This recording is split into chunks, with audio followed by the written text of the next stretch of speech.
Isa si Colonel Billy Bibat sa pinakakilalang rebel officers sa kasaysayan ng Armed Forces of the Philippines at isa sa pangunahing personalidad sa RAM o ang kilalang Reform the Armed Forces Movement na isang samahan ng mga batang opisyal na naniniwalang kailangan ng reforma sa loob ng militar laban sa katiwalian at political favoritism. Siya ay nagtapos sa Philippine Military Academy, hinirang class of 1972 at nagsilbi sa Philippine Constabulary na may ranggong Lieutenant Colonel. Pagkatapos ng EDSA Revolution noong 1986, naging critical si Colonel Billy Bibat at ang grupong RAM sa administrasyon ni Pangulong Corazon Aquino dahil sa naniniwala sila na hindi natupad ni Pangulong Corazon Aquino ang kanyang pangakong reforma sa hukbong sandatahan.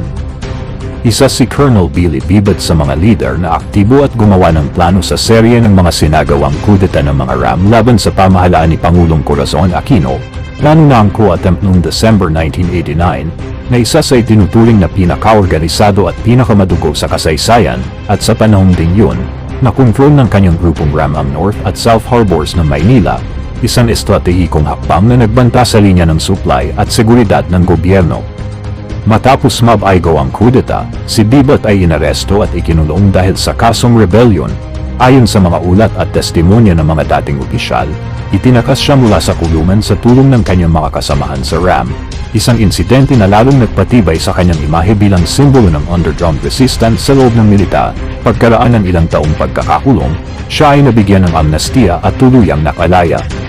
Sa kabila ng kanyang pagiging kontrobersyal lalo na sa kanyang mga nakaraan at sa kanyang pagiging miyembro ng RAM, muling nagsilbi si Colonel Billy Bibat sa gobyerno, naging District Collector ng Bureau of Customs sa Cebu at nagtrabaho sa Economic Intelligence and Investigation Bureau, EIIB. Sinubukan din niyang sumabak sa politika noong 1992 bilang kandidato sa Kongreso ngunit hindi siya pinalag.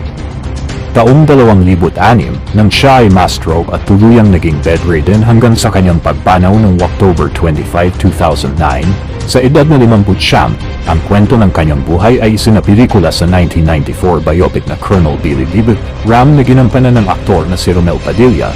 Marami ang nagtatanong kung si Billy Bibat ba ay reformista, rebelde, o parehong anyo ng isang komplikadong yugto sa kasaysayan ng Pilipinas.